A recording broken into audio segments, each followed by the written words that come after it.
Hello students எல்லாரும் எப்படி இருக்கீங்க? எல்லாரும் குவார்ட்டர்லி லீவ் முடிச்சுட்டு நாளைக்கு ஸ்கூல் ரீஓப்பன் பண்ணுறாங்க. எல்லாம் ரொம்ப பிஸியாக இருக்கீங்க தெரியும். ஏன்னா அசைன்மெண்ட் எழுதணுன்ட்டு நிறைய பேர் வாட்ஸ்அப் பண்ணுறீங்க. ஸோ நம்ம சேனலில் வீடியோஸ் இருக்குது, அது பாருங்கள்.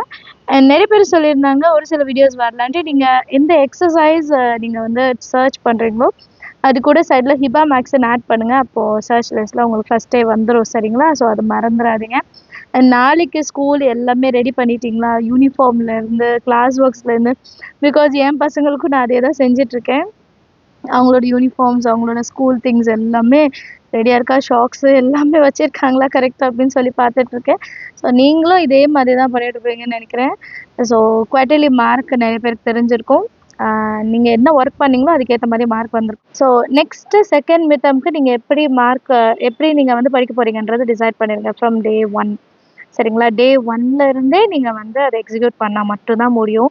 அது உங்களுக்கு குவார்ட்டர்லிலே தெரிஞ்சிருக்கும். சரிங்களா? குவார்ட்டர்லியில் ஃபர்ஸ்ட்லேருந்தே நீங்கள் வந்து ப்ராக்டிஸ் பண்ணிட்டு இருந்தீங்கன்னா உங்களுக்கு எக்ஸாம் அப்போ ரொம்பவே ஈஸியாக இருந்திருக்கும். அண்ட் லாஸ்ட் மினிட்ல படிக்கும்போது நிறைய விஷயங்கள் உங்களுக்கு கஷ்டமாக இருந்திருக்கும்.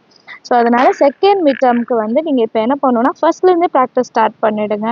டே 1ல இருந்து என்னெல்லாம் லெசன்ஸ் நடத்துகிறாங்களோ அதில் 5 கொஷின்ஸ். இது வந்து எல்லா சப்ஜெக்ட்டுக்கும் தான், மேக்ஸுக்கு மட்டும் இல்லை. சயின்ஸு, சோஷியலு, தமிழ், இங்கிலீஷ் மட்டும் ஈஸி தான், நம்ம பார்த்துக்கலாம். பட் தமிழில் கொஞ்சம் ஸ்பெல்லிங் மிஸ்டேக் வர்றது இருக்குன்றவங்க அதுவுமே டெய்லி கொஞ்சம் கொஞ்சம் நம்ம டெய்லி கொஞ்சம் கொஞ்சம் நேரம் ஸ்பெண்ட் பண்ணால் நமக்கு பெருசாக தெரியாது. மொத்தமாக நம்ம செய்யும்போது ரொம்பவே கஷ்டமாக இருக்கும். ஸோ செகண்ட் மிட் டெர்மில் வந்து நல்லா ஸ்கோர் பண்ணுங்கள். அதே மாதிரி ஹாஃப் இயர்லிக்கு ஃபுல் போர்ஷன்ஸ் முடிக்க ஆரம்பிச்சிடுவாங்க. ஸோ குவார்ட்டர்லி போர்ஷன்ஸை முதல்ல தரவு பண்ணிவிட்டு அதுக்கப்புறம் நம்ம குவார்ட்டர்லி போர்ஷன்ஸ் வந்து கொஞ்சம் கொஞ்சமாக ப்ராக்டிஸ் எடுக்கும் வந்து கண்டிப்பாக ஈஸியாக இருக்கும்.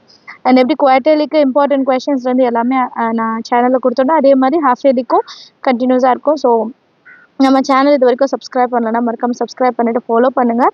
பெல் ஐகான் செலக்ட் பண்ணிடுங்க. உங்கள் ஃப்ரெண்ட்ஸ் சர்க்கிளையும் ஷேர் பண்ணுங்கள். ஸோ தட் ஹாஃப் இயர்லி எக்ஸாம்லையும் சூப்பராக எழுதலாம்.